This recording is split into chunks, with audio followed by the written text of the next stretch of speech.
Have you ever been told quietly, politely, that you didn't belong somewhere, that a seat, an opportunity, or a moment wasn't meant for you, even when your name was right there on it? Imagine sitting in the front cabin of a luxury flight, your ticket confirmed, your heart calm until a flight attendant leans in and says, "Sir, this seat is for someone else." And as you look around, every eye reminds you of the same unspoken rule: power has a color, and it isn't yours. What would you do? Stay silent and endure it?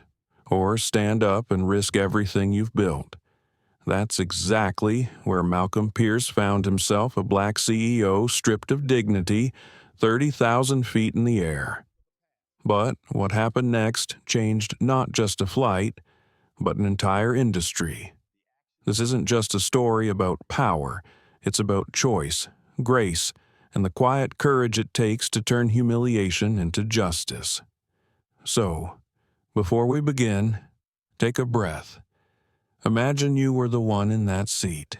And if this story moves you, don't forget to like, share, and subscribe, because some truths deserve to be heard all the way to the sky.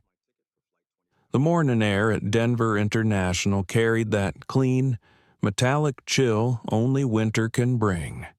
People hurried through Concourse B with coffee cups steaming like little clouds, jackets zipped high, voices muffled by scarves. Among them moved a tall man in a soft gray suit, rolling a black carry-on behind him. His name was Malcolm Pierce. To most eyes, he looked like another quiet traveler between meetings, a simple leather strap on his wrist, polished shoes, no security detail, no assistant.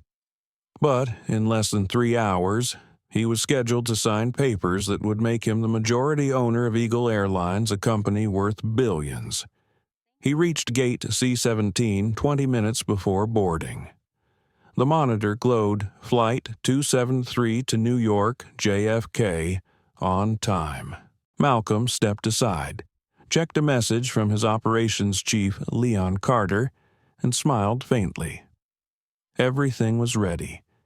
Today was supposed to be routine: a quiet flight, a signature, a handshake, then home. "Excuse me, sir." The voice belonged to a woman in a crisp navy uniform. Her badge read Heather Collins, lead flight attendant. She looked at him, then at the boarding pass in his hand. "Can I help you with something?" Malcolm asked politely. Heather tilted her head, polite but firm. "This area is reserved for first-class boarding, sir. The drivers usually wait near the seating zone until passengers are ready." Malcolm blinked. "Drivers?" "Yes." She smiled thinly. "Corporate chauffeurs. We often see them dressed sharply like you." For a second, the hallway seemed to grow quieter. A few passengers looked up from their phones, curious. Malcolm's tone stayed calm. "I see. Well, this driver seems to have seat 2A. He held out his ticket. Heather's smile froze, the way ice cracks under sudden weight. She glanced at the print, then at him again. "I'll need to verify this with the gate agent." "That's fine," Malcolm said, stepping aside. She walked off quickly, heels tapping like metronomes on tile. Malcolm exhaled through his nose, old reflex, slow breathing, patience, control. He had learned it years ago, long before he could afford first class. Behind him, a child's voice rose over the murmur of travelers. "Mom, why's that man waiting over there if he's already got a ticket?" The mother whispered something Malcolm couldn't hear. He smiled softly at the little boy, then looked away. 5 minutes passed. The gate agent, a young Latina named Elena Ruiz, approached with Heather trailing behind. "Good morning, Mr. Pierce," Elena said carefully. "Your reservation is confirmed. Seat 2A. First class, We're boarding soon." "Thank you," Malcolm replied. Heather's cheeks flushed. "Oh, my apologies. There must have been a mix-up." "It happens," Malcolm said, his voice gentle, almost kind. But his eyes held something else, an awareness carved by years of being mistaken for less than he was. As boarding began, Malcolm moved with the first group. He stepped through the jet bridge, the scent of coffee giving way to jet fuel and recycled air. Inside the plane, Heather still managed the aisle, her smile now overly bright. He placed his carry-on in the overhead bin and sat down in 2A. The seat felt narrow, almost fragile under his calm composure. Through the window, snow flurries brushed against the glass, melting instantly. He adjusted the cuff of his sleeve and thought of his mother back in Chicago, the woman who taught him to survive a world that sometimes refused to see his worth. Her voice came to him now, clear as morning. "The world might test your patience, son. Don't let it steal your peace." Malcolm touched the edge of his boarding pass. 2 letters printed in small gray font read VIP. He looked at them for a long second, then folded the ticket neatly and slipped it into his jacket pocket. Across the aisle, passengers filled the other seats' business suits, designer coats, gold watches flashing like signals of belonging. Heather poured champagne into thin glasses, laughter floating lightly around her. When she reached Malcolm, she hesitated. "Would you like something to drink, sir?" Her tone hovered between courtesy and caution. "Water's fine," he said. As she walked away, a man entered from the cabin door broad-shouldered, wearing a navy overcoat and an air of ownership. Heather's entire face brightened. "Mr. Bailey." "So glad you made it," Malcolm recognized him instantly. Todd Bailey, Eagle Air's chief financial officer, the man whose company Malcolm was about to acquire. Todd handed over his coat with a charming grin. "I believe I'm in 2A." Heather froze again, glancing at Malcolm, then back to Todd. "Oh, there must be a mistake," she stammered. "This gentleman, I have 2A," Malcolm said quietly, showing his ticket once more. Todd's eyes narrowed. "Are you sure, my friend? Maybe check economy." "Happens sometimes." Malcolm didn't answer immediately. He studied Todd's face, the easy confidence, the assumption. Then he looked at Heather. "If it makes things simpler," he said, "I can take another seat." Heather exhaled, relief rushing out. "Thank you, sir. That's very considerate." Todd clapped Malcolm on the shoulder as if rewarding a servant. "Appreciate it, buddy." Malcolm gathered his laptop bag and walked toward the back of the plane. No anger, no scene. Only the quiet sound of footsteps on carpet and the faint whisper of conversation dying as he passed. Row 28, seat F, middle of the cabin. He sat down, opened his laptop, and typed a single line into a private document, Eagle Air, Customer Bias Incident Report, Tier 1. He attached a small tag at the end, Omega Review Initiated. Closing the screen, Malcolm looked up. A teenage girl 2 rows ahead had been watching. She whispered to her mother, "That man just gave up his seat to the white guy." Her mother murmured back, "Some people have to pick their battles." "Honey." Outside the window, snow turned to rain. Inside, the engines hummed low, ready to rise. Malcolm leaned back, his jaw tightening just once before his features softened again. He pressed a hand over his chest pocket where the folded ticket rested, a quiet promise to himself. Today was supposed to be routine. Now, it was something else. The cabin lights dimmed, announcements played, and as the aircraft began to taxi, Malcolm Pierce looked straight ahead and whispered, almost to no one, "This isn't the first time they've tried to take my seat, but it will be the last." The plane lifted into the clouds. The plane touched down at JFK through a curtain of icy rain, its wheels slicing the wet runway with a hiss. Inside, the cabin lights blinked awake, a signal for passengers to unbuckle and grab their things. Conversations filled the aisles, the click of seat belts, the rustle of coats, the impatient shuffle toward the exit. Malcolm Pierce stayed seated. He waited until the row ahead began to move, his hands folded neatly on his lap. The same calm expression rested on his face, but behind his steady eyes, something was quietly shifting. What had happened before takeoff was not the first time he had been underestimated, but this time he carried the means to make it the last. Heather Collins stood at the front, her practiced smile restored as if the earlier humiliation had vanished into thin air. She thanked passengers by name, her voice cheerful, untroubled.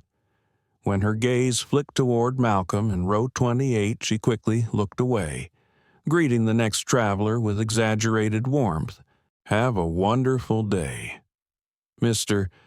Bailey," she said brightly as Todd Bailey, still smug from his unearned seat, stepped off the plane first. He didn't glance back.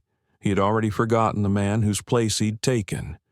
When Malcolm rose, stretching slightly, the air seemed to tighten.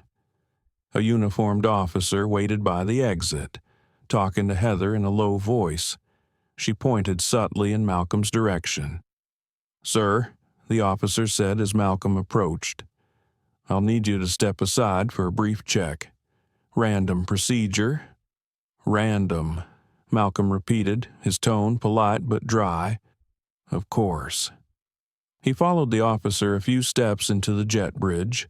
Passengers brushed past, some giving sympathetic glances, others pretending not to notice. The humiliation pressed against his ribs like a dull weight. He could almost hear his father's voice. "The higher you rise, the harder they try to pull you back down." He took out his ID and boarding pass, handed them over. The officer scanned them, frowned at his screen, and his posture changed instantly. "Mr. Pierce, I am so sorry, sir. It's just protocol." Malcolm smiled faintly. "I understand. You're just doing your job." He waited as the man stammered an apology and waved him through. But as Malcolm stepped into the terminal, his phone buzzed a single encrypted notification from Leon Carter. "Omega Review active." He exhaled slowly. The rain outside drummed against the windows like quiet applause. Elena Ruiz, the young gate agent who had defended him earlier, stood near the counter. Her face was pale, anxious. When she saw Malcolm, she hurried forward. "Mr. Pierce, I'm so sorry for what happened back there. I tried to tell them you were cleared, but you did the right thing," he said softly, interrupting her apology. "You saw what mattered." She nodded, eyes bright with a mix of fear and relief. "They told me not to get involved, but it felt wrong." Malcolm gave a kind smile. "It usually does, when it is." He adjusted his coat collar and walked toward the private lounge reserved for Eagle Air executives. The receptionist stood as he entered, startled by the sudden presence of a drenched, dignified man whose calm felt heavier than anger. "I believe Mr. Bailey is expecting me," Malcolm said. The woman blinked. Yes, sir. He's inside with the leadership team." He stepped through the frosted glass door. The room smelled of leather and coffee. A group of men in suits stood near the bar, chatting in low tones. Todd Bailey was among them, laughing too loudly, his champagne glass tilted with careless ease. When he saw Malcolm, the color drained from his face. "Malcolm, Mr. Pierce, I didn't realize you were on this flight." "I was," Malcolm replied, though not in the seat I purchased. The laughter around them died. Conversations froze. The room went still except for the rain tapping on the window. Todd's mouth opened, then closed. "Listen, that was just a misunderstanding. Heather didn't recognize you." "She recognized enough," Malcolm said, his voice quiet but razor-sharp. "Enough to assume, enough to decide who belonged and who didn't." A senior executive cleared his throat, stepping forward. "Mr. Pierce, we're honored to have you here. The acquisition documents are ready upstairs if you'd like to." "Not yet," Malcolm interrupted. "There's a matter we need to address first." He turned toward Todd again, gaze steady. When a company builds its service around prestige, it also builds its prejudice. Today, I saw both in action. Todd swallowed hard, searching for words. "We'll issue an apology," Malcolm said evenly. "You won't issue anything. You'll listen." He walked to the center of the room, every step slow and deliberate. What happened on that plane wasn't an isolated mistake. It was a reflection of training, of culture, of leadership. He glanced toward the window, where a lightning flash illuminated the skyline. "And leadership starts in this room." Nobody spoke. Todd set down his glass. The others watched, nervous, unsure what was coming next. Malcolm continued. "An hour from now, you'll receive a briefing. It will outline every recorded instance of discriminatory behavior across Eagle Air's fleet in the last 5 years. We've been tracking them. Every complaint buried, every apology unsent." The executives exchanged alarmed glances. "You tracked us?" Todd stammered. Malcolm's smile was faint, almost sad. "I audited you, because I wanted to know the culture I was buying, and now I do." He took out his phone and pressed one button. A quiet ping sounded from Todd's device. The CFO looked down, frowning at the flood of data appearing on his screen reports. Passenger complaints, audio clips, effective immediately, Malcolm said. The Omega review transitions to public status. The findings will be released within 24 hours. The room erupted, voices overlapping, chairs scraping. One executive demanded, "You can't do that without board approval." Malcolm looked directly at him. "You're mistaken. I am the board now." The words landed like a hammer. Even Todd took a step back. Heather Collins appeared in the doorway then, summoned by someone outside. Her face went pale when she saw Malcolm standing there among her superiors. Malcolm turned toward her. "Ah, Ms. Collins, I believe you've met Mr. Bailey and me." She stuttered. I didn't know who you were, sir. I just thought I know what you thought," he said gently. "That's the problem." Her lips trembled. "Please, Mr. Pierce, you'll receive further instructions from Human Resources. For now, take a week off. Reflect. Decide if this job means more than comfort." Heather nodded, eyes down, clutching the edges of her uniform as if it were armor that no longer fit. She turned and left without another word. The executives remained silent. Malcolm looked at them one last time. "Gentlemen, when I sign those papers upstairs, I won't just be buying planes and routes. I'll be buying a reputation. From this moment on, Eagle Air will stand for equality or it won't stand at all." He walked to the door. Rainlight shimmered on the floor beneath his shoes. As he stepped out into the terminal, Leon Carter was waiting, holding an umbrella.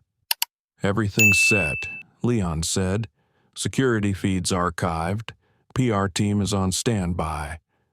Good, Malcolm replied. We won't need to humiliate anyone. Just tell the truth. Leon smiled slightly. Same thing, sometimes. They moved toward the car together.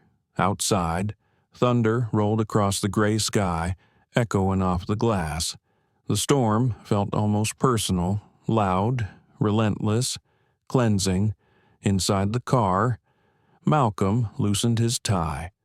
For the first time that day, he allowed himself a breath that went all the way to his chest. You sure you want to make this public? Leon asked quietly. Once you do, there's no going back. Malcolm looked out the window, watching raindrops chase each other down the glass. That's exactly why we're doing it, he said. So no one else ever has to go through that gate and wonder if it'll open for them. The car pulled away, headlights slicing through the downpour. Behind them, the terminal lights blurred into streaks of gold and white, and somewhere inside, a sign flickered over gate C-17, an ordinary light above an ordinary door. But, for the first time, Malcolm felt its meaning change. It no longer marked a place of humiliation. It marked the beginning of a reckoning. Night had already settled when Malcolm Pierce boarded the late connection to Washington, D.C.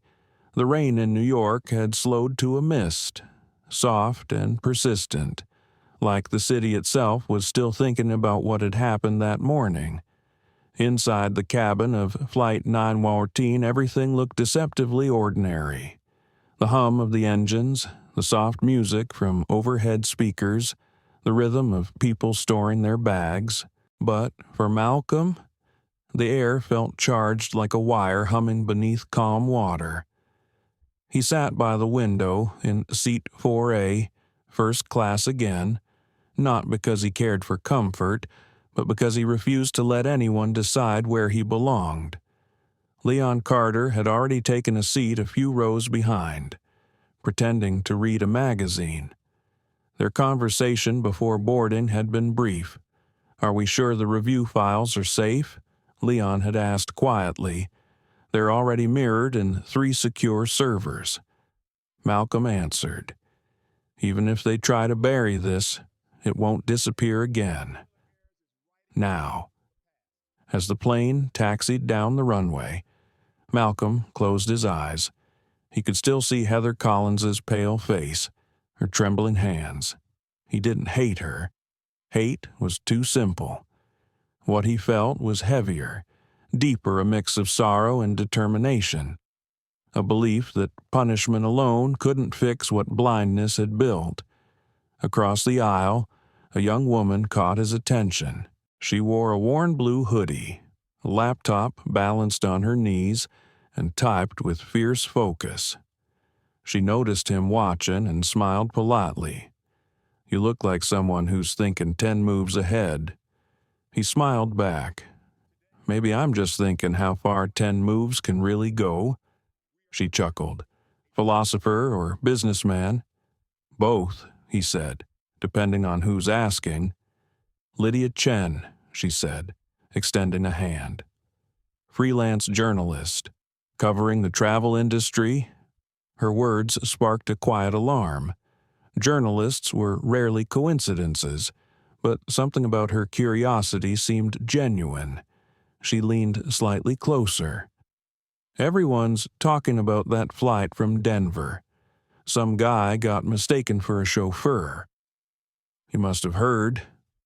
Malcolm's pulse didn't quicken, but his eyes sharpened. Did he do anything about it? She shrugged. Rumor says he might buy the airline, but that sounds like an internet fairy tale. He smiled faintly. Sometimes fairy tales are just headlines that haven't been confirmed yet. The seatbelt light blinked off. A flight attendant passed through the aisle, offering drinks. Her badge read Marissa. Her smile was tired but kind. Water for you, sir? Yes, thank you, Malcolm said, When she handed him the glass, her eyes lingered. "You're that CEO, aren't you? The one from Denver?" He hesitated only a second. "Depends who's asking." Marissa lowered her voice. "I just wanted to say, my sister works ground crew for Eagle. She told me what happened. Not all of us are like that." "I know," he said softly. "That's why I'm not walking away." As she moved down the aisle, Lydia whispered, "So it's true." Malcolm took a sip of water, watching city lights vanish beneath the wing. Truth has a way of boarding every flight. "Ms. Chen, you can delay it, but you can't cancel it." The conversation ended there, but Lydia's mind was racing. She opened a new document on her laptop, "The Man Who Bought His Own Apology." The headline alone made her heart beat faster. She wasn't sure yet who this man beside her truly was, but she could feel it. This story would shake more than an airline. Halfway through the flight, turbulence hit. The cabin lights flickered, trays rattled, a nervous laugh spread among passengers. Marissa's calm voice echoed over the intercom, assuring everyone it was minor. Malcolm fastened his belt and glanced toward the cockpit. Through the half-open door, he caught a glimpse of the pilot, pale and anxious. Something wasn't right. Leon approached quietly from the back, pretending to stretch. "Captain says the autopilot's glitching." He murmured, "We might have to reroute." Malcolm frowned. "Technical or human error?" "Not sure. But guess which system Eagle outsourced maintenance to last quarter?" He didn't need to guess. It was one of the cost-cutting contracts Todd Bailey had pushed through. The same man who'd stolen his seat hours ago. The irony wasn't lost on him. The seatbelt sign stayed on as the plane jolted again. Someone gasped. A baby cried. Malcolm remained still, eyes fixed forward, steady as stone. Then, over the intercom, the pilot's voice cracked slightly. "Ladies and gentlemen, we've experienced a small malfunction. Nothing serious, but we'll be making a precautionary landing in Baltimore." Marissa hurried through the cabin, checking belts, soothing passengers. When she reached Malcolm, she whispered, "I've flown 20 years. That didn't sound like small." He met her eyes. "Then maybe it's time someone higher up listens." Lydia glanced between them. "Are you saying this is connected to everything connects?" Malcolm said. "Even the cracks in an airplane start with something small."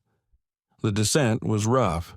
The runway lights in Baltimore appeared through clouds like scattered fireflies. The landing gear screeched against wet asphalt. And when the plane finally stopped, a collective breath of relief swept the cabin. Applause erupted, that nervous and grateful kind people give when danger brushes too close. Malcolm waited for it to fade before unbuckling. He turned to Lydia. "If you write about this, tell the truth. Don't make it dramatic. Just make it real." She nodded, studying him. "Who are you really, Mr. Pierce?" He smiled, standing. "A man who believes the sky should belong to everyone." Outside, emergency lights painted the rain in red and blue streaks. Maintenance crews swarmed the aircraft. Leon joined Malcolm near the door, phone in hand. "Preliminary report says electrical short in the autopilot relay. Same part flagged in last quarter's safety audit." Guess who ignored the recommendation? "Todd Bailey," Malcolm said quietly. Leon exhaled. "You think this was negligence or sabotage? I think it's proof." Malcolm replied, "Proof of what happens when profit outruns conscience." He stepped off the plane into the cold air. Cameras flashed near the terminal fence. News had already leaked. Lydia appeared behind him, hood up, phone recording discreetly. "Mr. Pierce, One quote for the record. He didn't break stride. Airlines run on trust, he said. When that fails, no altitude can keep you safe. The next morning, every major outlet carried the story, Eagle Air Flight 912 diverted malfunction in cost-cut system. Beside the headline, a blurred photo of Malcolm stepping into the rain. The internet connected the dots fast. That's him, people commented. The guy from Denver, the CEO who stayed calm. At Aurora Dynamics headquarters, emails flooded in. Investors wanted answers. Employees sent messages of pride. And somewhere deep in the headquarters of Eagle Air, Todd Bailey read the headlines, a bead of sweat tracing down his temple. Malcolm stood by his hotel window, phone in hand. Leon's voice came through the speaker, damage controls already spinning. They're calling it a freak mechanical issue. Then let's show them the data. Malcolm said, schedule a press briefing for tomorrow. I want the maintenance logs, every report Todd signed, and every complaint filed under Heather Collins' department. This isn't revenge, Leon. This is responsibility. Leon hesitated, and the journalist. She'll write what she sees. Malcolm answered, that's all I've ever wanted. The morning sun bled through clouds, pale and uncertain. Malcolm finally turned away from the window. His reflection in the glass looked older, somehow tired, but steady. The world was watching now, and he knew the next move had to matter. He whispered to himself, almost like a prayer. They took my seat. They won't take my silence. The following morning, Washington, D.C., woke beneath a low sky the color of steel. Malcolm Pierce stood on the balcony of his suite overlooking the Potomac River, watching a slow mist rise from the water. He had been awake since dawn, replaying the turbulence from the night before, the frightened faces, the sharp rattle of the cabin. What unsettled him most wasn't fear.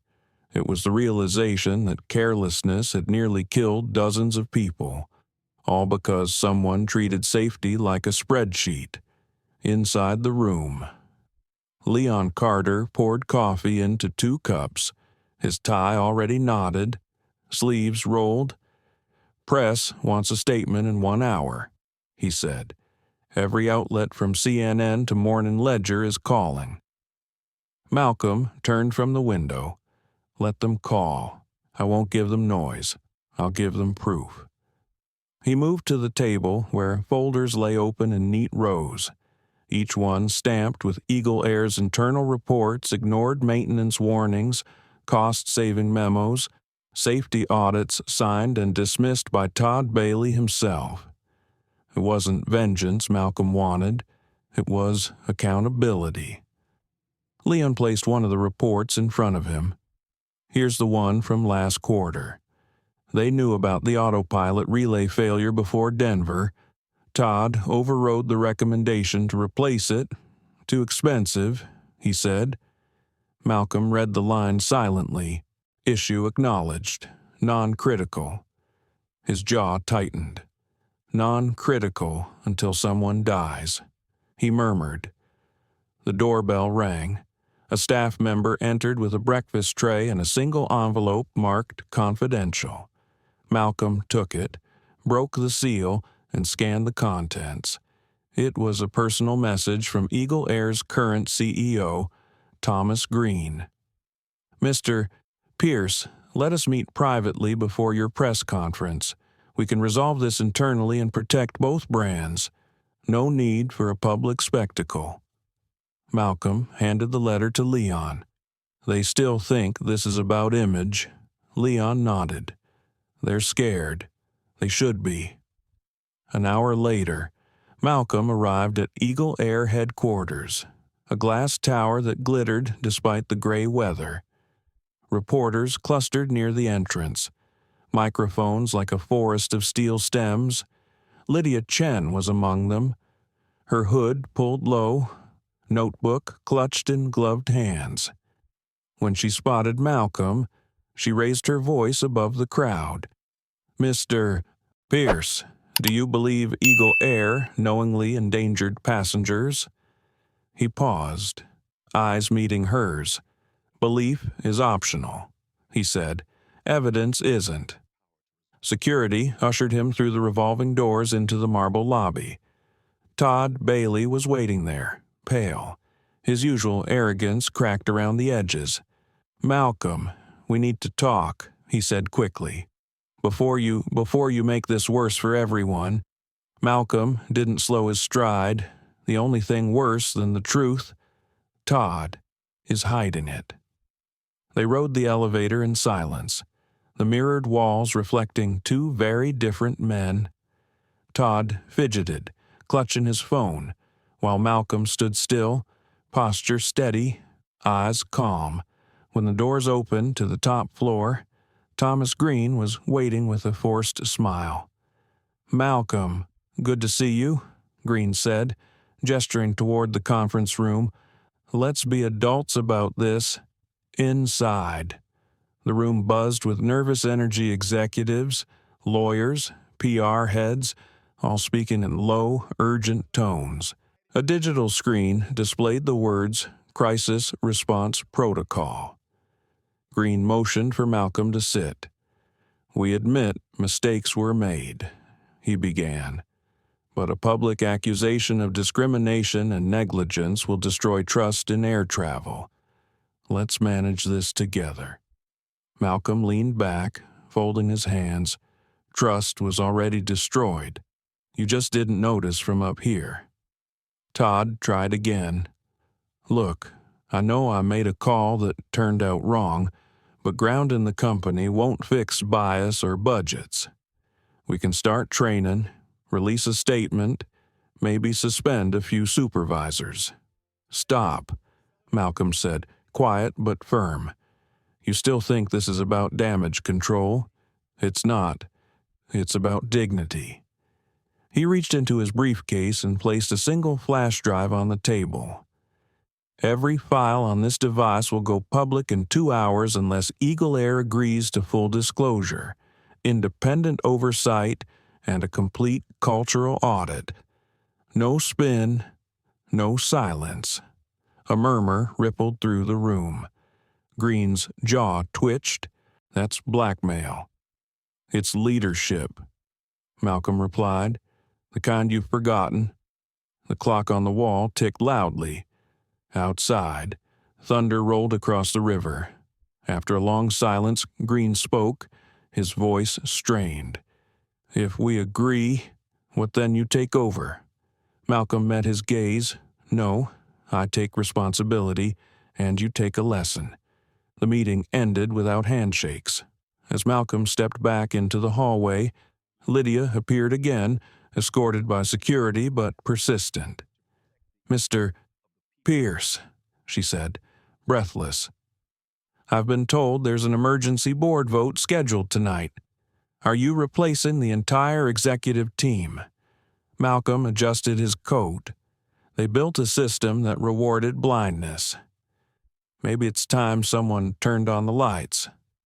She followed him outside, rain beginning to fall again, thin and sharp. "People online are calling you the Justice CEO. They say you're making history." He stopped at the car door, looking at her with something like sadness. "History isn't made by heroes. It's made by people who get tired of excuses." That night, the city seemed to hold its breath. The press conference was streamed live, millions watching from phones and living rooms. Malcolm stood at the podium, no notes in his hands, only truth. Leon stood just behind him, face unreadable. "Good evening," Malcolm began, voice steady. "Yesterday, Flight 912 narrowly avoided disaster because warnings were ignored. The same culture that questioned who deserves a seat in first class has been questioning which lives deserve protection." Gasps echoed through the room. Cameras clicked. He continued. I am not here to destroy Eagle Air. I'm here to rebuild it, effective immediately. I will assume interim leadership while a new equity board reviews every policy, from hiring to safety maintenance. This company will not hide behind apologies. It will rise through accountability." He paused, letting the words settle.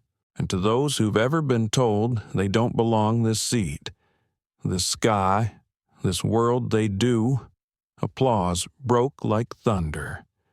Lydia's eyes filled with tears as she typed furiously. Across the city, screens flickered with Malcolm's image, his calm face, his unwavering voice. Later that evening, alone in the quiet of his office, he received a message from an unknown number. The text read, "You've made powerful enemies. Stop before it gets ugly." He stared at it for a long time, then deleted it. Fear was an old visitor. It never stayed long when conviction lived there first. The phone rang again. Leon's voice came through. "Malcolm, the board just voted. Green and Bailey are suspended. They're calling you acting CEO."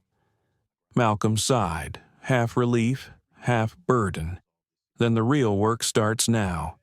He hung up and turned off the lights. Outside, lightning split the horizon, illuminating the city for one brief second. He whispered to himself, "Let the storm come. We'll fly through it." By sunrise the next morning, the headlines had spread across every major outlet in the country. Black CEO exposes airline bias and safety negligence. Malcolm Pierce declares culture reset. Eagle Air under emergency audit. For some, he was a hero. For others, a disruptor too bold for comfort. But for Malcolm himself, there was no victory in the noise, only a storm of unfinished business. He stood in the operations center of Aurora Dynamics, screens flickering with flight data and maintenance reports. The room buzzed with low conversation, engineers and analysts trading information. Leon Carter entered carrying 2 coffees, his eyes weary but alert. "You've been trending all night," he said, handing one cup to Malcolm. "Every news anchor wants you for a segment." Malcolm didn't look up from the digital board. Let them talk. The sky's still full of broken planes. Leon frowned. "You can't carry this alone. Half the board thinks you're going too far, and the other half wants to cash in on the publicity. You need allies." "I need honesty," Malcolm replied. "That's rarer than allies." Before Leon could respond, a voice called from the doorway. It was Elena Ruiz, the gate agent from Denver, holding a folder close to her chest. Her expression was cautious but determined. "Mr. Pierce," she began, "you asked for first-hand accounts. I gathered statements from ground crew and flight attendants. Some of them want to talk, but they're scared." Malcolm gestured for her to sit. "Scared of losing their jobs?" She nodded. "Or being labeled troublemakers." He opened the folder and scanned a few pages. Each story was familiar in its cruelty, passengers questioned for their appearance, promotions denied without explanation, complaints buried in HR drawers.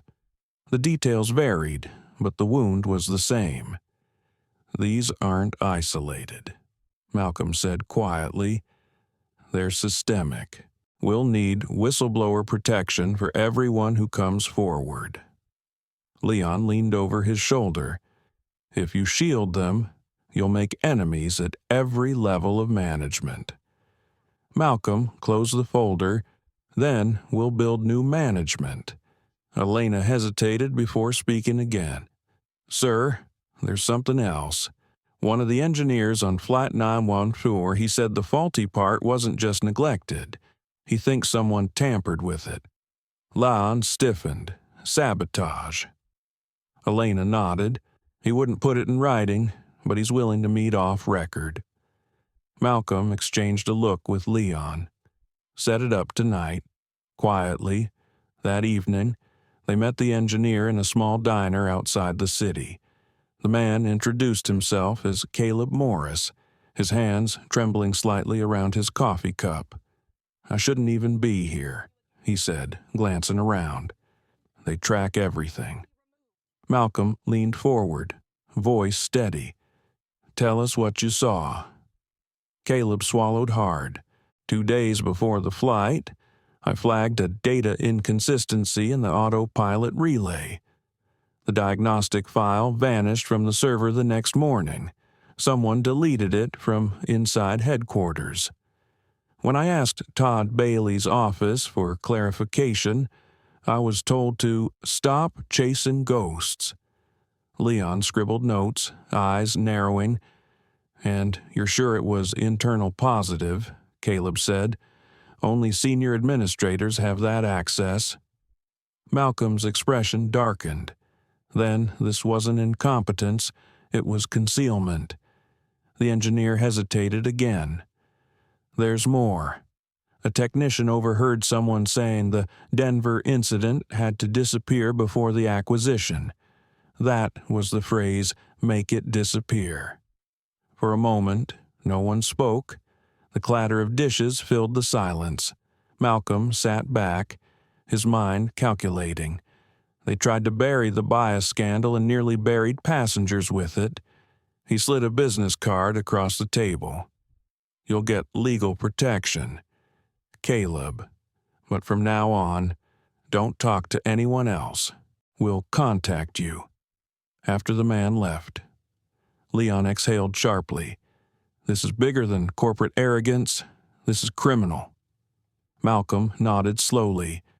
"Then we treat it like that, but we'll expose it with precision, not chaos." On the drive back, rain began again, tapping the windshield in restless rhythm. Leon broke the silence. "You know they'll come for you now." "Right. If Todd or Green had a hand in this, they won't let it reach daylight." Malcolm's eyes stayed on the road ahead. "Then we give them daylight. They can't turn off." The next morning, a new article appeared on the Horizon Journal. The author, Lydia Chen. The title, "Inside the Sky What the Cameras Didn't See." She described Malcolm's calm during the Denver humiliation, his quiet authority after the diversion, and the unfolding investigation. The tone wasn't heroic. It was human. She ended the piece with one line that went viral within hours.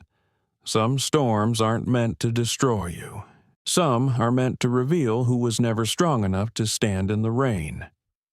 Malcolm read it over breakfast, a rare smile crossing his face. Leon looked up from his tablet. "She's got reach. The public's behind you. Public opinion is a wind," Malcolm said softly. "It changes direction. Justice shouldn't." At noon, he held a meeting with the temporary board. Half of them wanted to pause operations until investigations cleared. The other half argued that grounding the fleet would cripple the company. The room turned into a storm of voices. Malcolm raised his hand. Silence fell. "You all talk about numbers," he said. "Let's talk about names. Elena Ruiz, Caleb Morris. Every employee who spoke up knowing they might lose everything, if they have courage without power, then we can have power without fear." The board members exchanged uneasy looks. One finally asked, "And if the sabotage turns out to reach the top," Malcolm answered, "then the top will fall, and we'll rebuild from the ground up." After the meeting, Leon caught up with him in the hallway. "You realize you just promised a revolution." Malcolm stopped at the window, looking out over the city skyline glowing under a weak sun. "No," he said. "I promised a repair." That night, as he walked home through the drizzle, A black SUV slowed beside him. The window rolled down just enough for a voice to speak. "Mr. Pierce, best to stop digging. The ground's deeper than you think." Then the car sped off into the traffic, tires hissing on wet asphalt. Malcolm stood still for a long time. Fear brushed against him again, familiar but powerless. He took out his phone and sent one message to Leon: increase security and prepare the full data release. If they're scared, we're close. He slipped the phone back into his pocket and looked up at the night sky. Clouds drifted slowly over the faint outline of the moon. Somewhere above, planes crossed invisible paths, carrying hundreds of lives who trusted strangers to get them home. He whispered, "The sky doesn't forget," and he meant it. Every injustice left a trace, like contrails fading too slowly to disappear. This time, he would follow them all. 2 days after the article broke, Washington buzzed with more than politics. In every cafe, newsroom, and corner office, people were talking about the man who had turned an act of humiliation into a corporate reckoning. Malcolm Pierce's name had become both headline and warning. For some, he was proof that integrity could still stand tall. For others, he was a threat, a man with too much truth in his hands. Inside the marble atrium of the Federal Transportation Oversight Committee, Malcolm waited for his appointment. The air smelled faintly of old paper and disinfectant, a sterile mix that carried the weight of bureaucracy. Leon Carter stood beside him, flipping through a folder of documents. "They'll try to stall," Leon said quietly. "They want time to protect Green and Bailey before this reaches criminal court." Malcolm's voice was calm. "Then we make sure time runs out before they can rewrite the story." A secretary appeared. "Mr. Pierce, the committee is ready for you." They entered a long conference room lined with dark wood and American flags. Cameras were already positioned and the back news networks had been granted access for public transparency. At the head of the table sat Senator Evelyn Ross, a sharp-eyed woman in her 50s known for exposing corporate misconduct.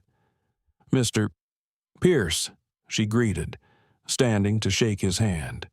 "You've managed to stir the entire industry in less than a week." Malcolm smiled politely. Sometimes the truth just needs permission to speak. Ross gestured for him to sit. "We've reviewed your Omega review files. They're extensive and damning. If these logs are authentic, Eagle Air falsified safety reports, concealed discrimination complaints, and misled regulators, they are authentic," Malcolm confirmed. "We tracked the data through 3 independent servers. I'm here to make sure they don't vanish again." The senator leaned forward. "You understand what happens if we make this official. This will destroy careers, collapse stock prices, maybe even ground fleets nationwide." Malcolm's tone was even. "Then maybe it's time we measure success by integrity, not altitude." A murmur ran through the room. One of the committee aides, a young man with slick hair, whispered to his neighbor. Leon caught the motion out of the corner of his eye and frowned. Something about it felt off. Senator Ross continued, "Mr. Pierce, your courage is commendable, but you're stepping into dangerous ground. I've received word that Green has powerful backers, people who fund elections, not flights. You might want to consider, with respect." Malcolm interrupted gently. "I didn't come here to consider silence. I came here to confirm it's over." The room went still. Cameras zoomed in on his composed face, the faint reflection of lights glinting in his eyes. He wasn't performing. He was testifying to something larger than himself. After 2 hours of questions, the session adjourned. Outside, Reporters flooded him with microphones. Lydia Chen was among them, her notepad raised, voice steady but urgent. Mr. Pierce, sources say Todd Bailey has vanished from the city. Do you believe he's evading investigation? Malcolm stopped on the courthouse steps. People can run from responsibility, he said, but not from gravity. Eventually, we all come down. The crowd erupted with questions, but he simply nodded to Leon and moved toward the waiting car. Once inside, Leon closed the door and handed him a tablet. "You'll want to see this," he said. The screen showed a new video leak footage from inside an Eagle Air maintenance hangar. A voice off camera was shouting about covering it up before Pierce finds it. Another voice responded, "Too late. He already has." The clip was grainy, but one thing was unmistakable: Todd Bailey was there. Malcolm stared at the screen. Who released it? Leon shrugged. Anonymous upload. Might be someone inside the company trying to save themselves, or someone trying to set a trap. Malcolm said quietly. That night, at his apartment, he sat alone by the window, city lights shimmering below like scattered gold dust.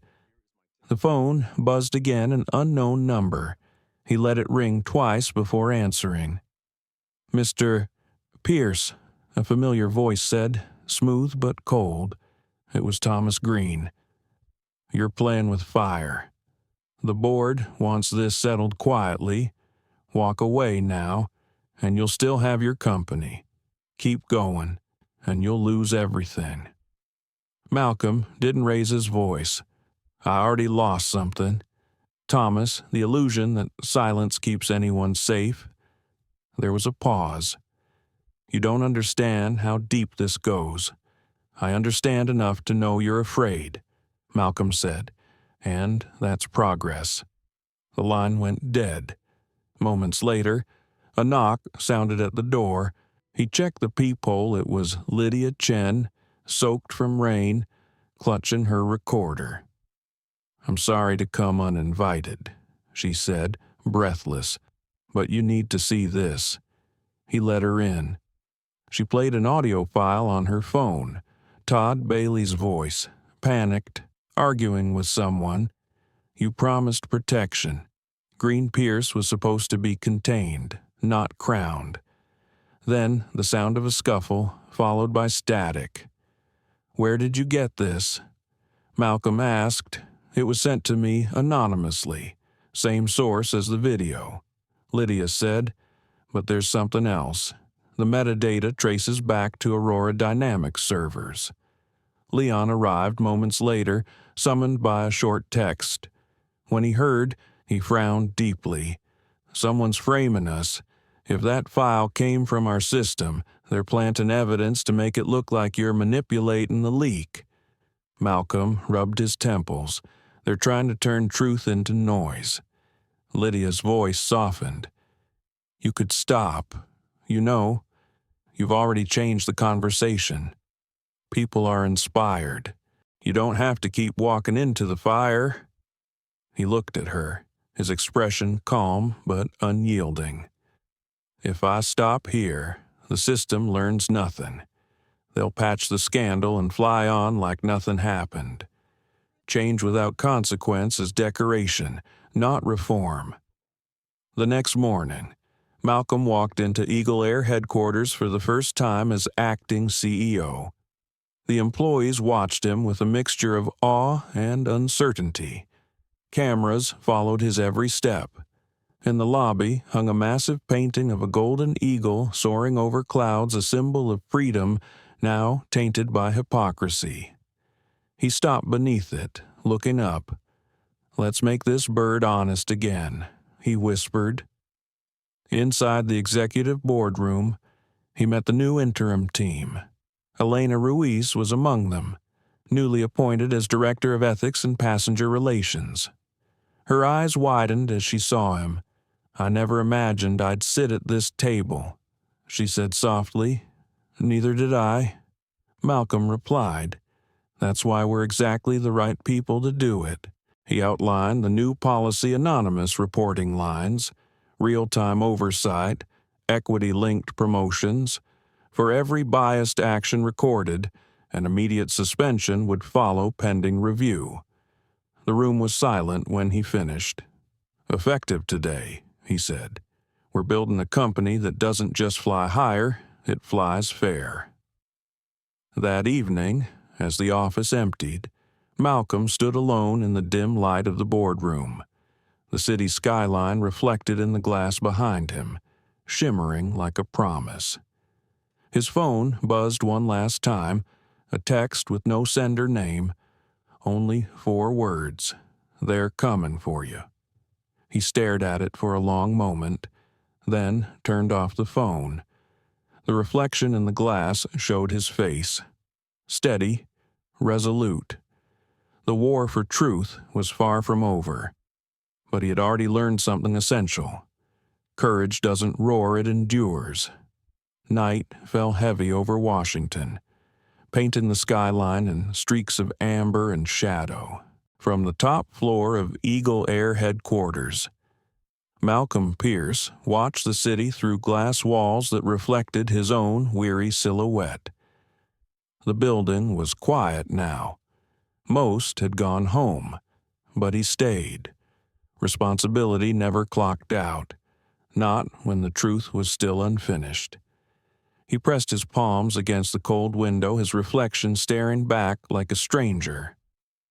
The text message from earlier, "They're coming for you," echoed in his mind. Threats were not new to him, but this one carried a different weight. It wasn't fear that gripped him, it was the question of how much more the sky could demand before it finally cleared. Behind him, the elevator chimed softly. Leon Carter stepped out, carrying a folder and 2 steaming cups of tea instead of coffee this time. "You haven't slept," Leon said. "That's not a question." "By the way," Malcolm gave a faint smile, "sleep can wait." "What's in the folder?" "Preliminary findings from the Omega Review cross-check," Leon replied, setting it down. "You were right. The data trail leads directly to Green's private accounts. Funds rerouted through shell vendors, maintenance reports doctored before submission, and there's a name that keeps repeating: Ravenholm Logistics. On paper, they're contractors. In reality, they don't exist." Malcolm frowned. "Then whoever's behind Ravenholm is the one who funded the cover-up." Leon nodded. "And I think they're still moving money. We caught an active transfer an hour ago. Offshore accounts, encrypted routing. Track it," Malcolm said, quietly. "I want to know who signs those wires." Before Leon could answer, the office phone rang. Malcolm picked it up, his tone calm. Pierce speaking. A voice, low and unfamiliar, responded, "Mr. Pierce, this is Agent Donovan, Federal Bureau of Investigation. We've been asked to assist in the oversight review. We'd like to meet discreetly." Malcolm glanced at Leon, covering the receiver. "FBI. Wants a private meeting." Leon mouthed, "Careful." Malcolm spoke again. "When tonight?"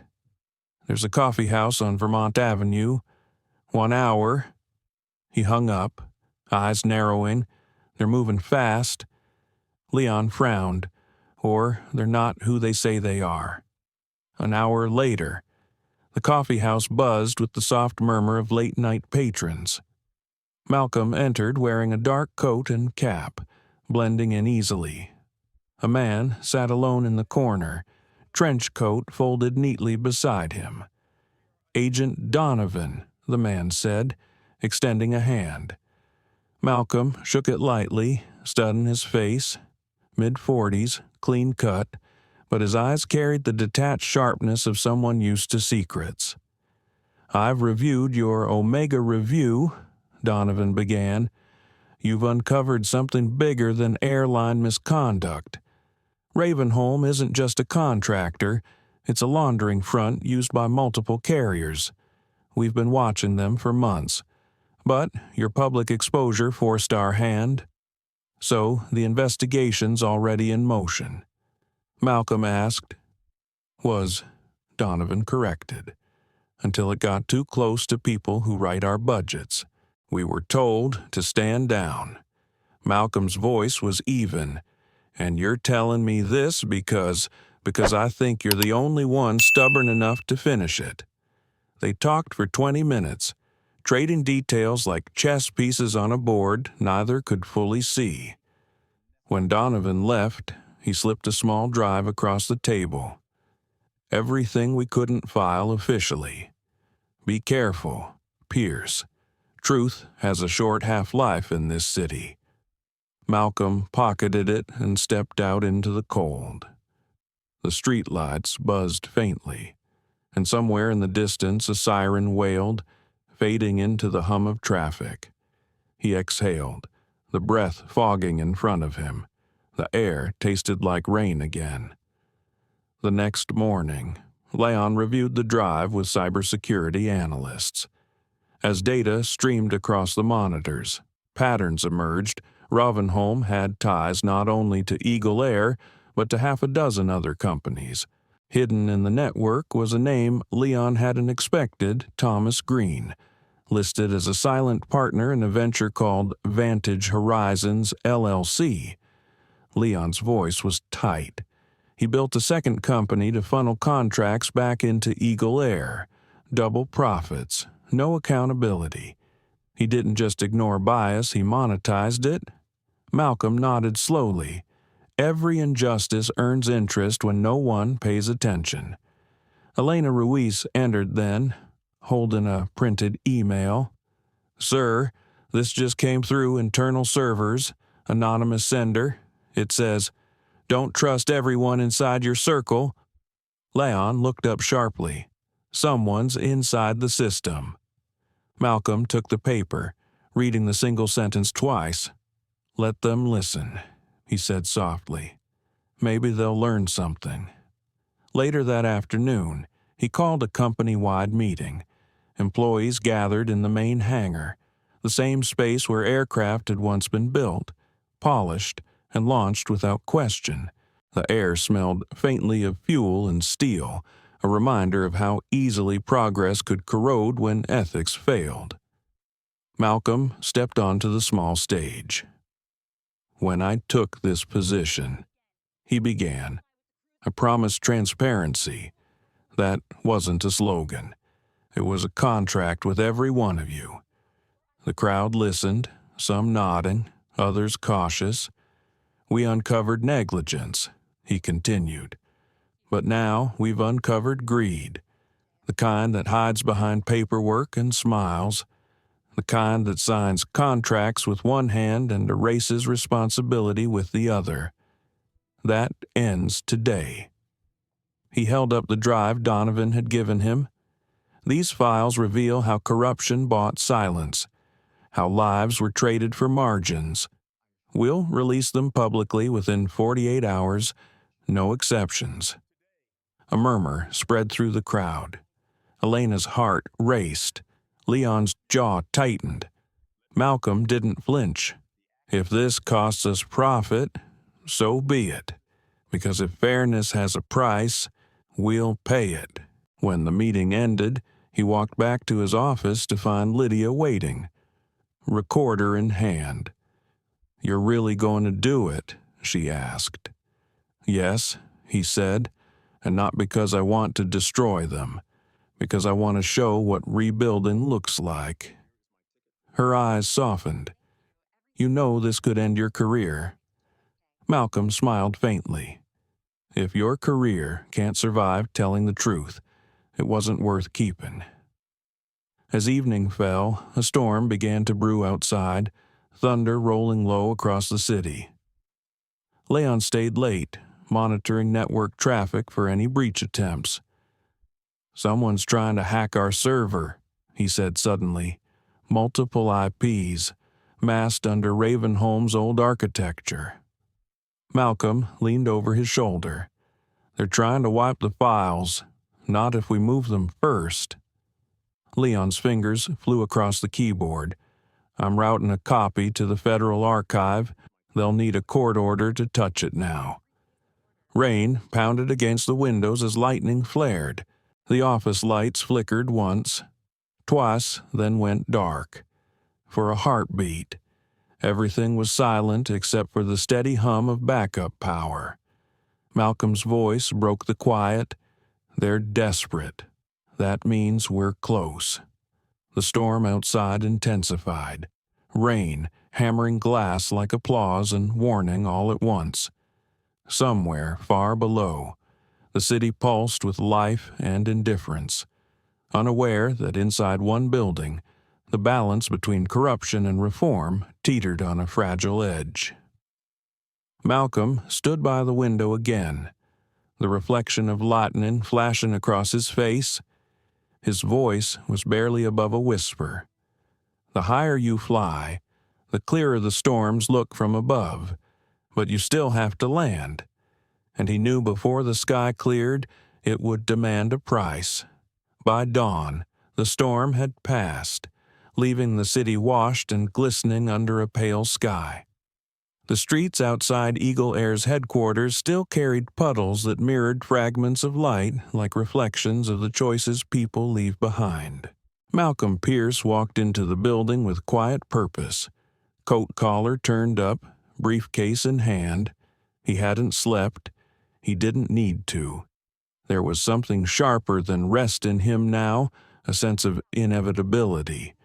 Inside the lobby, employees moved with nervous energy. They greeted him politely, though whispers followed his path.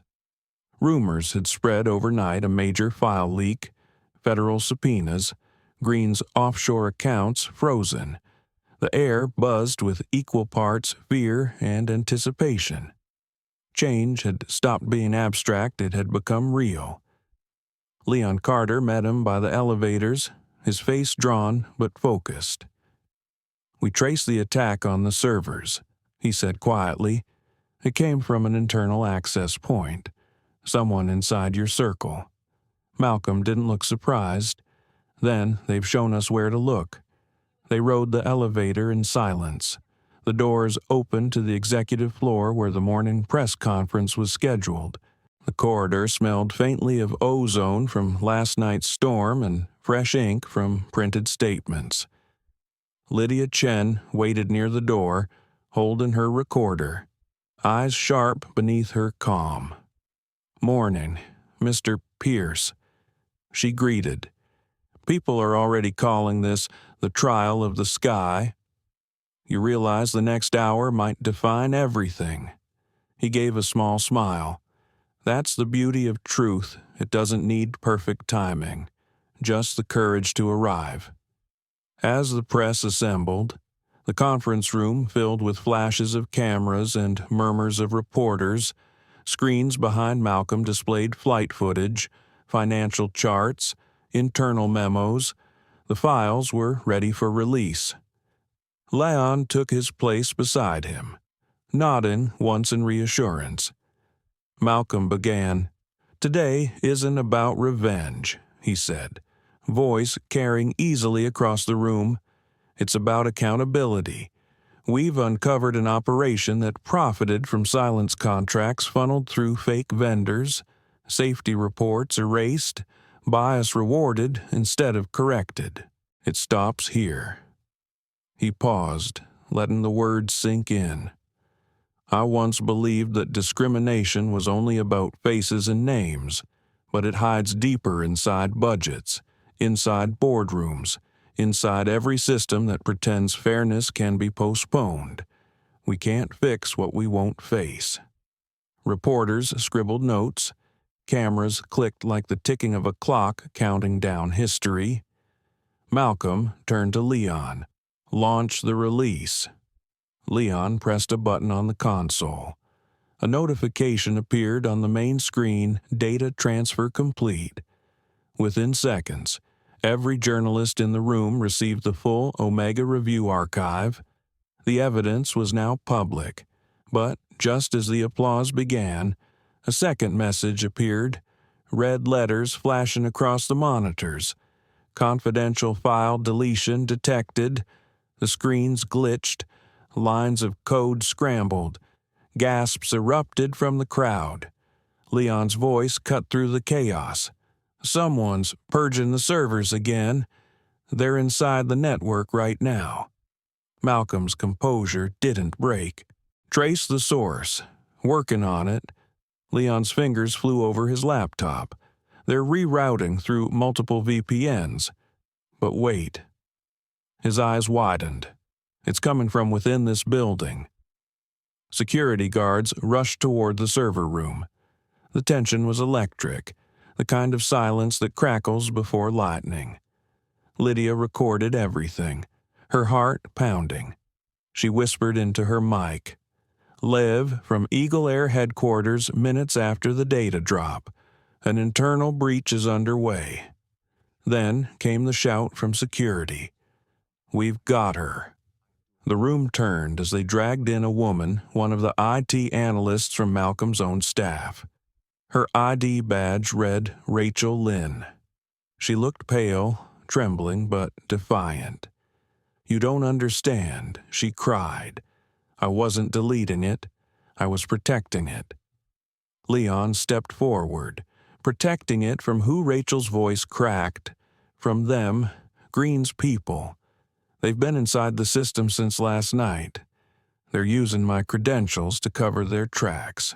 Malcolm approached slowly, his expression calm but intense. Show me. She pulled a drive from her pocket. I copied the original files before they could corrupt them. Everything's intact here, including new data emails linking Green to members of the Transportation Committee. The room fell silent. Even the reporters stopped whispering. Lydia's recorder picked up the faint hum of the lights overhead. Malcolm took the drive and handed it to Leon. Verify it. Minutes later, Leon confirmed. She's telling the truth. This isn't just corporate corruption anymore, it's political. Malcolm turned back to Rachel. You took a risk doing this. You could have walked away. She met his eyes. I thought about it. But then I remembered your speech from last week about seats and who gets to sit in them. I figured someone has to hold the door open. He smiled faintly, genuine and grateful. You just did. By afternoon, the revelations hit the airwaves. News anchors spoke of bribery, oversight manipulation, and congressional entanglement. Hashtags trended again. Seat for all, Skyline reform, Pierce protocol. Public pressure mounted so fast that even the White House issued a statement of inquiry. That evening, in the quiet of his office, Malcolm watched the coverage replay in muted light. Leon leaned against the wall, exhausted. You just ignited an ethics revolution, he said. How does it feel? Malcolm sipped his tea, eyes fixed on the skyline, like flying through turbulence. You can't stop midway, you just hold steady until the air clears. His phone buzzed again. Another anonymous message appeared. This isn't over. You took the sky from them. Now they'll take the ground from you. Leon saw the message too. They're still trying to scare you. Malcolm placed the phone face down. Fear only works if you look away from it. Outside, the city lights flickered as the evening wind shifted. Lydia Chen stood across the street, staring up at the tower through the rain. She had just uploaded her latest piece, The Price of the Sky One Man's War Against Corporate Silence. Her editor told her it was the most read article of the year, but as she watched Malcolm's shadow through the glass, she wondered how much one man could bear before the weight of change crushed him. Inside. Malcolm reached for the folder Leon had left earlier, a handwritten letter addressed to him. It was from Senator Evelyn Ross. Mr. Pierce, you've forced an entire industry to face itself, but the people you've exposed are cornered, and cornered power is dangerous. I'm convening an emergency hearing. Be prepared to testify under oath. Bring everything. Bring the drive." He closed the folder slowly, his expression unreadable. "It seems the truth has another flight to make," he said quietly. Leon looked at him. "You know they'll try to tear you apart in that hearing." "I know," Malcolm said, "but maybe that's what justice sounds like before it lands." As the clock struck midnight, the building lights dimmed. Outside, thunder grumbled far off in the distance again, though no storm was forecast. The air itself felt restless, alive with consequence. Malcolm stood at the window one last time, his reflection merging with the city lights. Somewhere, deep inside, he could feel the tremor of something larger than revenge, a movement, an awakening. The sky had demanded truth, and now the ground itself was answering. Tomorrow. He would walk into that hearing, not as a man defending himself, but as one carrying the weight of everyone who had ever been told they didn't belong. The morning of the hearing arrived with a quiet tension that felt heavier than thunder. The air over Washington was unnervingly still, as if the city itself were waiting to exhale. Outside the Capitol, cameras and reporters lined the marble steps like a sea of lenses, their voices blending into a restless hum. Signs bobbed above the crowd. Accountability now. The sky belongs to everyone. Justice for the voiceless. Malcolm Pierce stepped out of the black sedan, adjusting his tie beneath the cold wind. His reflection in the car window showed calm, but Leon Carter could see the exhaustion beneath it, the toll of a man who'd carried the weight of truth too long. "You still have time to change your mind," Leon murmured as they climbed the steps. Malcolm's lips curved into a faint smile. "You can't land halfway through turbulence." Leon, inside the Senate chamber, the atmosphere buzzed with quiet authority. Polished wood gleamed under television lights. Rows of senators sat elevated behind long desks, their expressions a mixture of curiosity, skepticism, and political calculation. At the center, Senator Evelyn Ross presided, her gavel poised like a symbol of both judgment and protection. "Mr. Pierce," she began as he took the witness chair. "You're here to testify regarding systemic misconduct at Eagle Air and its affiliated networks. You understand the gravity of your testimony, I do," he said simply. His voice was calm, but it carried across the chamber with the clarity of conviction. "Please proceed," Ross said. Malcolm looked around the room before speaking. "I didn't come here to destroy a company. I came to protect the people who keep it alive, the passengers, the workers, the invisible ones who hold up the wings while others take the credit." He reached for a folder on the table and opened it slowly. "The files you've received detail not only falsified safety reports, but also deliberate suppression of bias claims. When you ignore humanity in the name of profit, you're not just breaking law, you're breaking trust." The room murmured. Cameras flashed. Across the aisle, Thomas Green sat flanked by lawyers, his once confident face now taut and pale. He avoided Malcolm's gaze, tapping his pen with nervous rhythm. Senator Ross leaned forward. "Mr. Pierce, can you confirm your discovery of financial fraud linked to the entity Ravenholm Logistics?" "Yes," Malcolm said.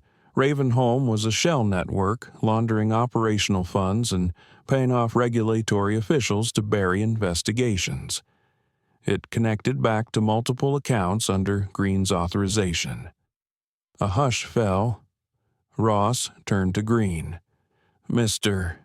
Green, do you wish to respond?" Green adjusted his tie. forcing a smile. This entire spectacle is a misunderstanding.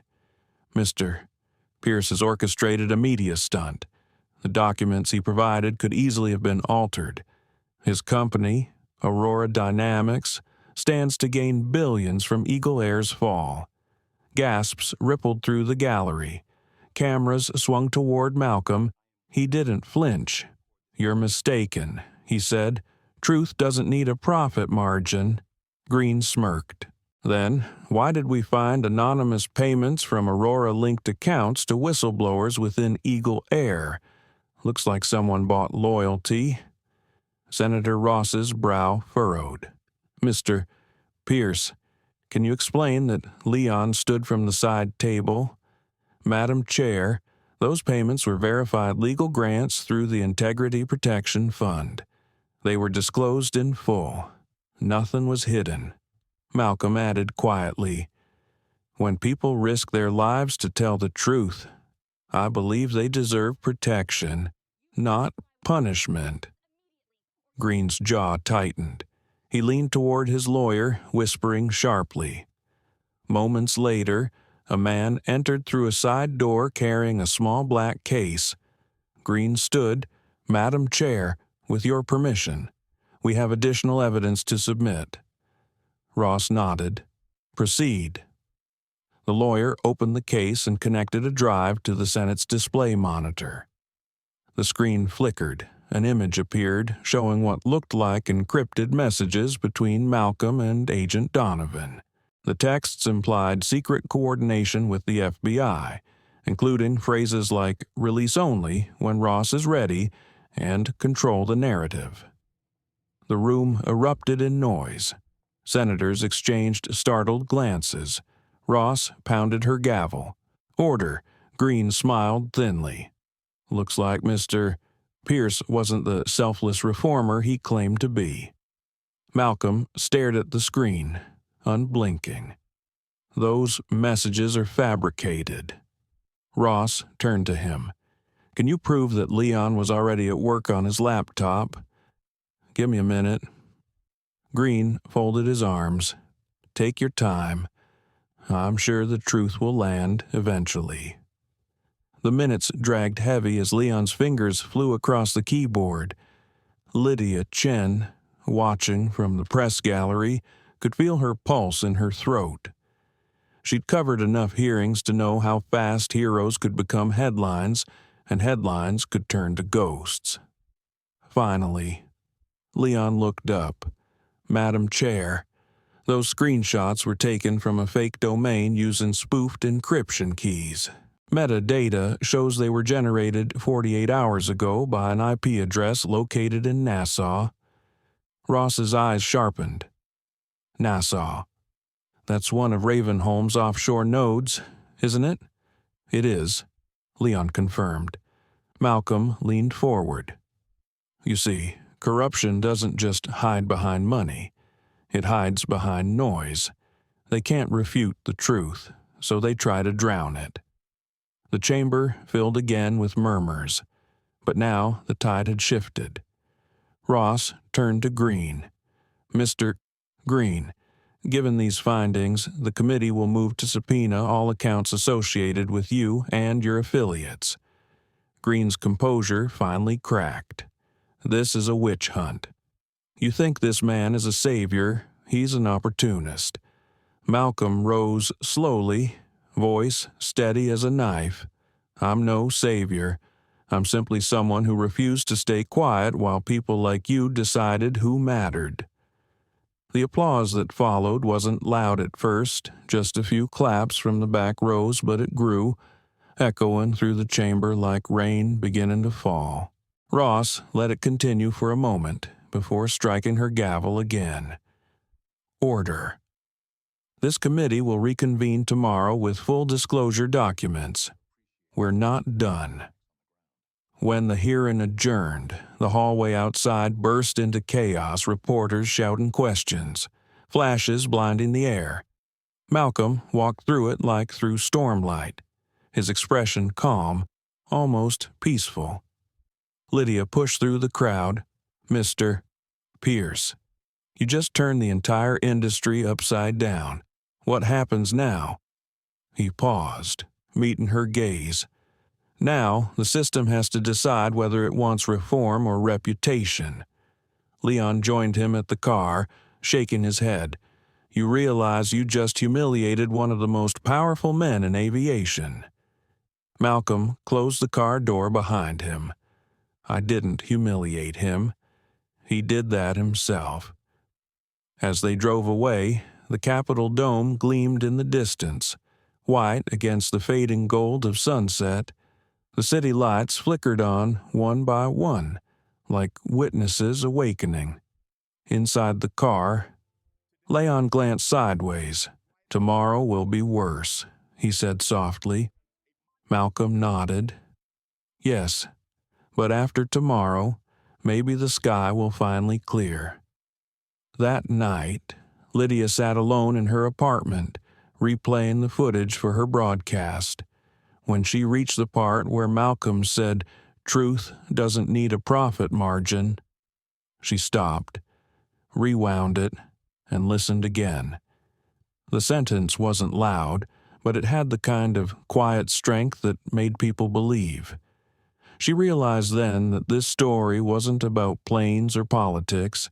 It was about dignity and the cost of keeping it. Outside, thunder rolled faintly again, as if reminding her that storms never leave completely, they just move higher. The city didn't sleep that night. Washington's skyline shimmered under a restless moon, lights blinking like pulse beats across its marble heart. Inside a penthouse overlooking the Potomac, Malcolm Pierce stood before a window, the glow from his tablet reflecting across his face. Below, police cruisers idled quietly, guarding the man who had just shaken one of America's largest industries to its core. The day's hearing had been a storm. Headlines screamed his name, and social media carried every word he said to millions. But inside him, it wasn't triumph he felt. It was weight, the kind of weight that came when you realized truth didn't set you free. It demanded you carry it further. Behind him, Leon Carter paced the room, laptop open, phone pressed to his ear. "Yes, I saw the footage," Leon said. "Increase encryption on every server by morning, and tell Elena to reroute backup copies to the federal cloud. I don't want another Ravenholm incident." He hung up, rubbing his temples. "They're angry. Malcolm, Green's allies, the ones with power in places we can't even see." Malcolm didn't turn. "That means we're hitting the right nerve." Leon sighed. "And if they hit back, they already have," Malcolm said softly. "They tried to rewrite my story today. Tomorrow, they'll try to erase it." He walked over to the desk, where a framed photo of his late father sat his father, a factory mechanic who used to tell him that truth was like a wrench. Sometimes it fixes things, sometimes it breaks them, but either way, you see what's inside. A soft knock came at the door. Lydia Chen entered, her hair damp from the drizzle outside, her press badge still clipped to her jacket. "I know it's late," she said, "but you need to hear this." She placed a recorder on the table. "An anonymous source sent me this about an hour ago. It's a voicemail from Thomas Green to a senator's aide. He's planning something." Leon leaned closer as Lydia pressed play. Green's voice filled the room, low and furious. "If Pierce shows up at that hearing tomorrow, he won't walk out with his reputation. We've got everything ready in audit linking him to illegal donations. Fake or not, the narrative will stick. No one survives that kind of stain." The message ended. For a moment, no one spoke. Rain tapped lightly on the window. Leon exhaled. "They're going to destroy you publicly." Lydia's tone softened. "If you step into that hearing tomorrow, They'll bury you in accusations before you even sit down." Malcolm sat quietly, folding his hands. "Then I'll have to make sure they hear the truth before the noise." "Malcolm," Leon began, "you could wait. Release your evidence remotely. Let the public decide. You don't have to stand in front of them again." Malcolm shook his head. "If I disappear now, they win twice, first by corruption, then by silence." He looked out the window again, the city stretching endlessly beneath him. Every generation has someone who stands when it's inconvenient. Maybe this is my turn. Lydia's voice trembled slightly. "You make it sound noble, but it's dangerous. People like Green don't lose gracefully." He smiled faintly. "I'm not asking them to lose. I'm asking them to change." A moment passed between them, quiet, human, unguarded. Then Lydia took a deep breath. "In that case," she said, "I'll be there tomorrow, with my camera crew. If they try to bury you, I'll make sure the world sees who's holding the shovel." Leon looked at her, half relieved, half worried. "You're either brave or crazy. Maybe both," she said. Hours later, when the others had gone, Malcolm remained awake. He sat at the desk, scrolling through final documents, the true audit, the whistleblower statements, the chain of falsified signatures that led directly to Green's offshore network. Each file was like a piece of a puzzle that had taken years to complete. He opened one last message, marked private, from Rachel Lynn. Her words were simple but steady. "They know tomorrow is your final testimony. Whatever happens, I'm proud to have seen honesty done right. You reminded us that leadership is service, not spotlight." Malcolm smiled faintly. He closed the message and opened his journal. His handwriting was neat, deliberate. He began to write not for evidence, but for himself. "If I lose tomorrow, it won't be because I lied. It'll be because truth costs more than comfort, and most people aren't ready to pay. But maybe someone watching will. Maybe that's enough." He set the pen down. Outside, the river shimmered beneath a rising fog. The city looked peaceful, almost forgiving. Then came another knock, firmer this time. Leon opened the door, his face tense. Security just intercepted a breach attempt. "Someone tried to access your encrypted drives remotely. Trace it," Malcolm asked. Leon nodded grimly. The signal bounced through federal servers. "Whoever's doing this isn't just Green's team. Someone higher up wants this buried too." Malcolm stood, putting on his coat. "Then we'll bring it into daylight before they can pull the plug." The next morning, dawn broke gray and heavy. The streets leading to the Capitol were lined with protesters, journalists, and federal vehicles. A low hum filled the air helicopters circling above, broadcasting the moment live. As Malcolm stepped from the car, reporters surged forward, shouting questions. "Mr. Pierce, are the rumors true? Did you falsify documents? Do you expect criminal charges? Will you resign from Aurora Dynamics?" He walked past them calmly, eyes fixed ahead. Lydia followed close behind, her camera operator filming every step. Leon carried a black briefcase, the only physical copy of the original audit, inside the building. The tension was palpable. Senator Ross was already seated, gavel resting before her. Green sat at the defense table, his expression smooth and confident again. He leaned toward his attorney, whispering something that made the man smirk. Malcolm took his seat at the witness stand. Ross looked at him over her glasses. "Mr. Pierce, this will be your final testimony before the committee votes on criminal referrals. Do Do you wish to add anything before we begin?" He nodded once. "Yes, Senator. Just one thing today isn't about me or Mr. Green. It's about what we all accept as normal." The room quieted. Every camera turned toward him. He continued, "I sat in a plane once, years ago, and watched a man take a seat that didn't belong to him because of the color of his skin. I stayed quiet. I told myself it wasn't my fight. But silence grows roots, and before you know it, it builds walls higher than the sky. That's why I'm here to stop pretending those walls are invisible." Even Green's smile faltered. Lydia's camera zoomed in on Malcolm's face, capturing the steadiness in his eyes. Ross nodded slowly. "Then let's proceed." As questions began, the air outside darkened again, not from storm clouds, but from the gathering weight of what was coming. Somewhere between truth and survival, the final flight of Malcolm Pierce had already begun. The hearing chamber felt different that morning, thicker somehow, as though every breath carried the weight of consequence.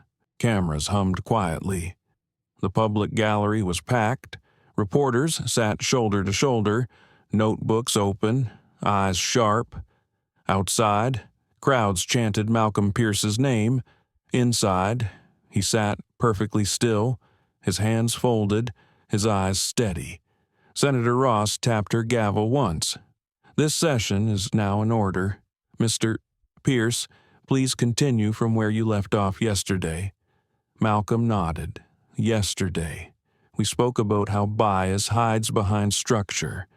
Today, I want to show you what happens when structure hides behind fear." Leon Carter, seated just behind him, slid a file forward. Malcolm opened it and projected the first document onto the screen, a chart of altered flight safety data. Gasps rippled through the audience. These are falsified maintenance logs from Eagle Air's fleet. Engines that failed inspection were marked as cleared. Flights were authorized despite safety violations. The reason was simple grounding. Planes costs money. Ross frowned. "Mr. Pierce, are you saying the corruption extended to safety operations?" "Yes, Senator. And the same executives who ignored discrimination also ignored danger. Because to them, both cost too much to acknowledge." He turned the page. "This next file shows payoffs made through Ravenholm Logistics to external auditors' names you'll recognize." He paused. "Including the deputy director of the Civil Aviation Bureau." Ross's jaw tightened. "That's a serious accusation." "It's not an accusation," Malcolm said softly. "It's evidence." Across the aisle, Thomas Green shifted in his seat, sweat beading at his temple. His lawyer whispered urgently, but he waved him off, forcing composure. "These theatrics won't save you." Green sneered. "You built your fame on my company's fall, and when this committee sees the full picture, you'll be the one in handcuffs." Malcolm looked at him evenly. "The difference, Thomas, is that I can live with the truth." Green leaned back, smiling coldly. "We'll see." Ross gestured for order. "Please continue, Mr. Pierce." Malcolm pressed another button on the console. The lights dimmed as a new video appeared, a grainy recording from an internal meeting months earlier. Green's voice filled the room. "If you start screening by equity metrics, you'll lose premium passengers. We sell status, not equality." The chamber erupted. Reporters stood, snapping photos. Senators whispered furiously. Ross slammed her gavel. Silence in the chamber. Green shot to his feet. "That audio is illegal. It's edited. It's authenticated." Leon interjected, "Standing. Time-stamped and verified by 3 independent experts." The recording was submitted under whistleblower protection by Ms. Rachel Lynn. Green froze. Rachel Lynn. Malcolm nodded slowly. You remember her, the analyst you fired for data mishandling. Turns out, she handled the truth better than anyone else in this company ever did. Ross turned to Green. Mr. Green, given this evidence, the committee has no choice but to suspend your testimony pending investigation. Green's face hardened. You can't silence me. Malcolm met his gaze. No, Thomas, you silenced yourself the day you decided profit was worth more than people. For a moment, the entire room seemed to breathe as one. Then Ross said quietly, Mr. Pierce, please continue. Malcolm took a deep breath, his voice steady. When I was removed from that seat weeks ago, it wasn't about a ticket, it was about worth. Every person who's ever been told, you don't belong here, understands that moment. But what we do after it, that's what defines us. We either sit quietly in the wrong seat, or we stand up and remind them whose sky this is. The room fell utterly silent. Even the cameras seemed to hold still. Then applause broke out, not thunderous, but genuine. It grew, wave by wave, until even Ross allowed herself a small, proud smile. But just as the noise swelled, a security officer rushed to the front, whispering something into Ross's ear. Her expression changed immediately. Order, please, she said sharply. We've just received an urgent notice. There's been an attempted breach of the committee's data servers. Leon's eyes widened. They're trying to erase the digital record of the hearing. Malcolm stood. Then it's time to make it physical. He reached into his briefcase and withdrew a small metal box. These are encrypted hard copies of every document, signed and time-stamped. Every senator gets one. As aides began distributing the drives, Ross looked at him, astonished. You anticipated this? Malcolm's tone was calm. Truth doesn't survive by accident. Senator, Green's composure finally broke. He slammed his fist on the table. You think this makes you a hero. You'll drag this entire industry down. Malcolm turned to him, voice soft but cutting. Then maybe it's time the industry learned how to fly straight. Security approached Green, but before they could reach him, he lunged forward, snatching one of the microphones. You're all fools, he shouted. You think this man is righteous? He's manipulating you for fame using morality as currency. Ross stood, her voice clear and commanding. Mr. Green, you are out of order. Please remove yourself from this chamber. But Green wasn't finished. He turned toward the cameras, wild-eyed. You'll see. You'll all see what happens when you let idealists run corporations. Security grabbed him, pulling him toward the exit. His voice faded down the hall. The room sat frozen in stunned silence. Malcolm exhaled quietly and adjusted his tie. That's what fear sounds like when it realizes it's lost its echo. Ross nodded slowly. Mr. Pierce, I think this committee has heard enough. You've not only revealed misconduct, you've reminded us what accountability should look like. He gave a faint smile. Then maybe that's a good place to land. When the hearing adjourned, reporters swarmed. Lydia Chen's microphone caught his words as he walked out into the bright midday sun. Mr. Pierce, what's next for you?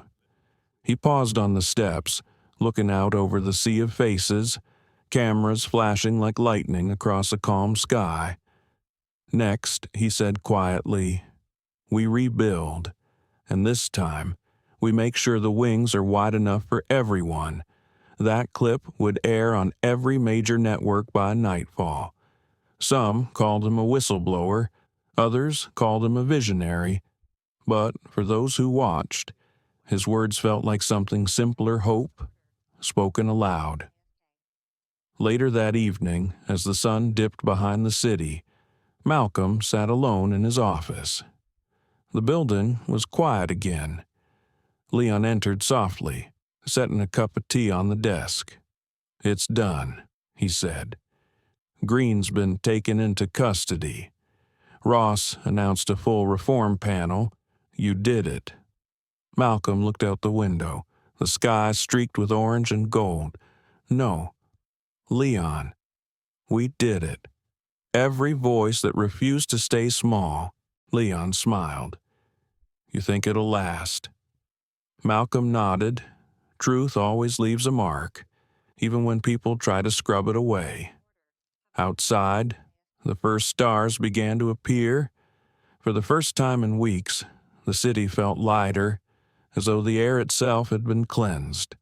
And somewhere deep down, Malcolm Pierce allowed himself a rare moment of stillness, a man who had finally learned that justice doesn't roar. It breathes. Morning sunlight spilled through the glass walls of Aurora Dynamics headquarters, soft and golden, like the beginning of something clean. A week had passed since the final hearing. The city that once buzzed with outrage had grown quieter, though the echoes of the storm still lingered in every headline, every boardroom conversation. People were finally saying the words they'd avoided for years: bias, reform, accountability.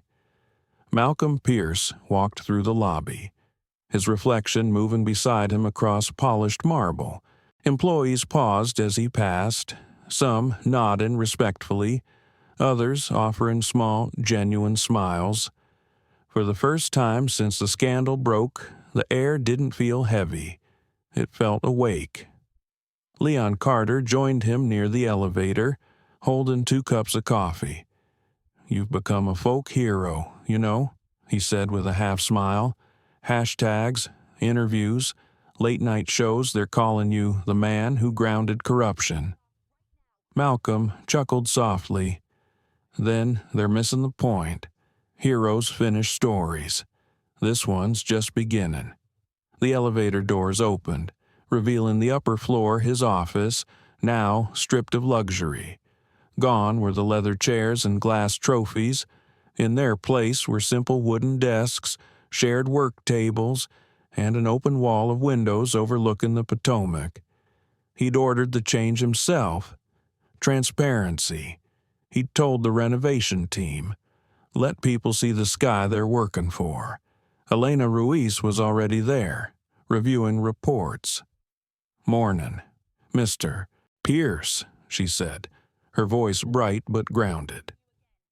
"Ethics training rollout begins next week. All divisions confirmed attendance, even the overseas branches." "Good," he said, "and the whistleblower fund fully funded. Anonymous reporting lines are live. Rachel Lynn's helping test them." He nodded. "Perfect." A knock came at the open door. Lydia Chen stepped in, carrying a small black folder and a smile that looked tired but proud. "Thought I'd deliver this in person," she said. "The magazine's printing a feature next week. The sky belongs to everyone.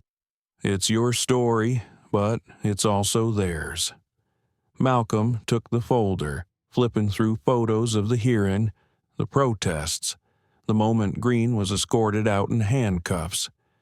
One picture caught his eye, a shot of him standing on the Capitol steps, sunlight behind him, face calm. "You make it look more poetic than it felt," he said gently. Lydia smiled. "Maybe. But poetry's just truth dressed in hope."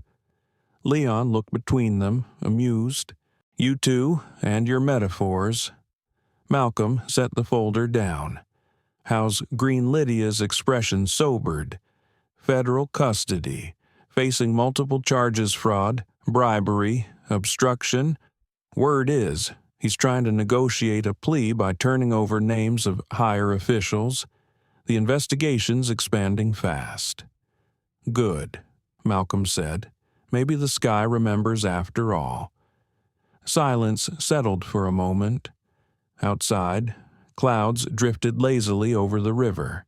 Lydia studied him carefully. You haven't done any interviews since the hearing. People are waiting to hear from you again. I said what needed to be said. Malcolm replied, Now it's time to let the actions speak. Leon leaned against the wall. You know that's not how media works. If you don't shape the story, someone else will. Malcolm gave a faint smile. Then let them. I didn't start this to build a brand. I started it to build trust. Lydia looked down at her notes, then back up at him. Still, there's something I think you should see. She handed him a tablet. On it played a video montage clips from airports, hangars, and news outlets. Employees from multiple airlines reading aloud a new corporate pledge, every seat, every person, every voice matters. At the end, a young black flight attendant looked directly into the camera and said, For the first time, I feel like my uniform means something again. When the video ended, Malcolm's expression softened. That's something I didn't expect to feel today. Lydia smiled gently. That's because change never announces itself. It just starts breathing quietly where no one's looking. He looked out the window again, and then, one day, it fills the whole room. Hours later, as the sun began to set, Malcolm stood on the building's rooftop. The sky blazed in hues of amber and crimson. From this height, the world looked both fragile and vast, small lives intertwined in a web of choices and courage. He heard footsteps behind him. Leon approached, holding a letter. This came from Senator Ross's office. He said, It's official. Malcolm opened it, scanning the contents.